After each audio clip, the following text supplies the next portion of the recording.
Kung kahapon ay pinailawan ng isang avenue sa Makati City, ngayon ay binuksan ng isang night market sa San Juan na akma para sa paparating na Pasko. Alamin natin yan sa ulat ni Noel Talakay. Noel? Dayan, na ramdam na ang Pasko dito sa San Juan City. Dahil ngayong gabi, opisyal nang binuksan ang kanilang Green Hills Night Market. Isang production number na may makukulay na ilaw, choral performance ng isang Christmas song.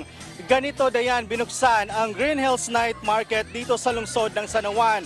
Mula sa mga bagay, damit, pagkain, rides at marami pang iba, marami dito ang makikita sa kanilang Green Hills Night Market.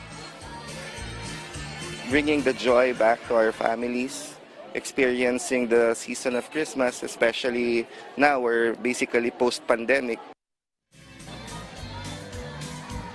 Dayan, layo nito na may pakita ang kahalagahan ng kasiyahan, pagkakaisa at pagbibigayan at maibalik ang mga outdoor activity na nagbibigay ngiti at saya sa mga bata. We would like to invite everyone to please join us here in GH Night Market. The event actually starts from 4 p.m. to 11 p.m. Until December 31. Dayan, kumaway at nilapitan din ni San Juan City Mayor Francis Zamora at ng kanyang pamilya ang mga batang inimbita mula sa White Cross Children's Home.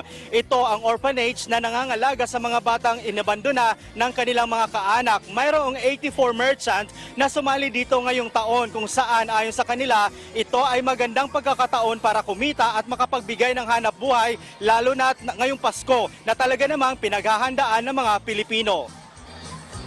Nabibigyan ko ng trabaho yung mga staff ko at yung ibang mga walang trabaho kasi added din sa kanila yon. Dayan, ngayon makakausap natin si Mayor Francis Zamora na padaan dito sa atin. Dayan, Mayor Francis, live po tayo sa Ulat Bayan at kasama natin si Dayan Querer. Mayor, nakita ko kanina na mga bata ang nandito ngayon. Gaano po ito kahalaga itong ganitong okasyon sa ating mga bata? Una sa lahat, gusto ko sabihin, siyempre, ako po isang ama at apat pong aking anak at alam ko kung gaano kasaya ang ating mga kabataan, lalong-lalo na kapag panahon na po ng Kapaskuhan. At yan nga po ang naramdaman ng ating mga kabataan dito, yung ating mga kabataan mula sa White Cross na inimbitahan po ng Green Hills Mall upang makibahagi sa kasiyahan ngayong gabi. So, ako po ay nagpapasalamat sapagkat ang kabataan ng San Juan ay parati po nilang binibigyan po ng kahalagahan. Mayor, isa na lang, mensahe nyo na lang po sa mga taga San Juan. Una sa lahat, sa mga minamahal ko sa San Juanenyo, siyempre sa kapwa ko Pilipino, sa anumang dako ng bansa at ng mundo, ako'y mabati ng isang maligayang Pasko at manigong bagong taon, bagamat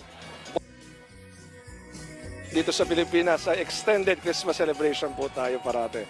So Merry Christmas and may everyone have a prosperous New Year ahead. Maraming salamat po, Mayor Francis Zamora. Yung po dayan si Mayor Francis Zamora ng San Juan City. Super ang tangkad niya. Kanina naman dayan, nagkaroon ng 4-minute fireworks display na talaga naman nagpadagdag ngiti at kasiyahan sa mga taong dumalo dito ngayong gabi. At dito sa likuran ko ngayon, ito ang kanilang sinasabing para sa mga bata. Ito ay Perial-like kung saan pwede maglaro ang mga bata dito na makakakuha naman ng mga stuffed toys. Dayan? Naku, mukhang masayang dumayo dyan, Noel? At saka medyo nagutom kami. Kasi parang ang daming pagkain dyan, pwede mag-food trip. Ano ba yung mga natikman mo ng pagkain dyan? At mura ba yung mga pagkain ibinibenta dyan sa night market, Noel?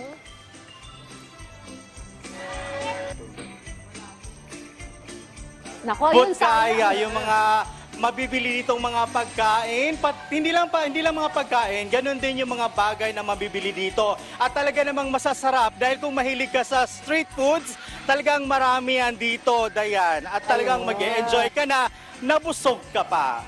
Naku, Paskong Pasko na talaga dyan sa San Juan. Maraming salamat sa iyo, Noel Talakay.